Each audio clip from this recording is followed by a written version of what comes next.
కర్ణాటక ప్రభుత్వం యొక్క డబ్బులు అక్కడ కాంగ్రెస్ ప్రభుత్వం ఉన్నది. కర్ణాటకలోని కాంగ్రెస్ ప్రభుత్వం యొక్క డబ్బులు తెలంగాణలోని కాంగ్రెస్ పార్టీ నాయకుల అకౌంట్లోకి పడ్డాయి. క్లియర్గా ఉన్నది. అకౌంట్లో నుంచి ట్రాన్స్ఫర్ అయినాయి. ప్రభుత్వం అకౌంట్లో నుంచి, కర్ణాటక ప్రభుత్వం అకౌంట్లో నుంచి ఇక్కడ కాంగ్రెస్ పార్టీ నాయకుడి అకౌంట్లోకి పడ్డాయి. అంత క్లియర్గా ఉండగా కూడా 5 నెలలైంది ఆ ఇష్యూ జరిగి. ఈ 5 నెలల నుంచి బండి సంజయ్ గారు ఎందుకు నోరు మీద పట్టలేదు? మరి కవిత గారికి బెయిల్ రాగానే 5 నిమిషాల్లోనే ఎందుకు మాట్లాడుతున్నాడు? 5 నెలలైన వాల్మీకి స్కామ్ గురించి ఎందుకు నోరు మీద పట్టలేదు?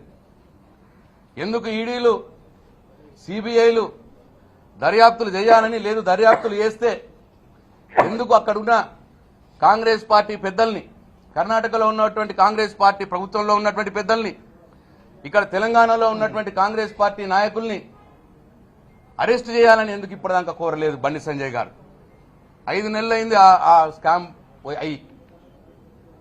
ఇక్కడ 5 నిమిషాల లోపలనే వాళ్ళను మాట్లాడుతున్నావు. కవిత గారికి బెయిల్ వస్తే కలిసిపోయింది ఎవరు?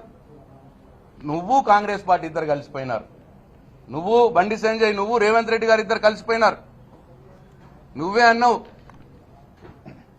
మనం ఒకరికొకరు తిట్టుకోవద్దు, కాంగ్రెస్ పార్టీ వాళ్ళము, కాంగ్రెస్ పార్టీ బీజేపీ వాళ్ళము, మన ఇద్దరం కలిపి కేసీఆర్ మీద పడాలి, టీఆర్ఎస్ పార్టీ మీద పడాలి, బీఆర్ఎస్ పార్టీ మీద పడాలి అని చెప్పి నువ్వే ఓపెన్ గా స్టేట్మెంట్ ఇచ్చినావు.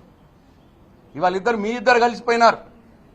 నేను డిమాండ్ చేస్తా ఉన్నా మళ్ళొకసారి, కవిత గారికి సుప్రీంకోర్టు న్యాయస్థానం, సుప్రీంకోర్టు ఈ దేశానికి అత్యున్నత న్యాయస్థానం అయినటువంటి సుప్రీంకోర్టు కవిత గారికి బెయిలిస్తే 5 నిమిషాల్లోనే సుప్రీంకోర్టు తీర్పును అపహాస్యం చేసే విధంగా మాట్లాడిన వాడివి 5 నెలల క్రితం జరిగిన వాల్మీకి స్కామ్ గురించి ఎందుకు మాట్లాడట్లేదు? ఎందుకు కర్ణాటకలో ఉన్న కాంగ్రెస్ పార్టీ పెద్దల్ని, ఎందుకు ఇక్కడ తెలంగాణలో ఉన్న కాంగ్రెస్ పార్టీ పెద్దల మీద ఎందుకు కేసులు పెట్టట్లేదు? ఎందుకు వాళ్ళని అరెస్ట్ చేయట్లేదు? ఎందుకు నీ నోరు మూతపోయింది అని చెప్పి నేను బండి సంజయ్ని అడుగుతా ఉన్నా. ఇక్కడ కలిసిపోయింది మీరు. కాబట్టి నువ్వు కేంద్ర హోంశాఖ సహాయ మంత్రిగా ఉండి ఇటువంటి చిల్లర మాటలు మాట్లాడొద్దు. అట్లనే మహేష్ గౌడ్ గారికి కూడా ఇటువంటి చిల్లర రాజకీయాలు మానుకోండి. మీరు ప్రజలకు ఇచ్చిన హామీలు నెరవేర్చే పనుల్లో మీ కాంగ్రెస్ ప్రభుత్వం ఉండాలి తెలంగాణలో. అంతే తప్ప న్యాయస్థానాలు ఇచ్చినటువంటి తీర్పుని అపహాస్యం చేసే విధంగా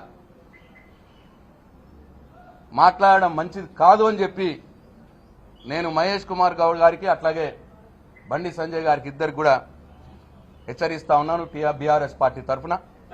మరొక్కసారి ఈ దేశ న్యాయ వ్యవస్థకు మా కృతజ్ఞతలు తెలియజేస్తూ రేపు రాబోయే రోజుల్లో కూడా ఈ కేసులో మా ఎమ్మెల్సీ కవిత గారు కడిగిన ముత్యంలా బయటకు వస్తుందనే పూర్తి విశ్వాసం, న్యాయ వ్యవస్థ మీద పూర్తి నమ్మకం, విశ్వాసాన్ని వ్యక్తపరుస్తూ సెలవు తీసుకుంటా ఉన్నారు.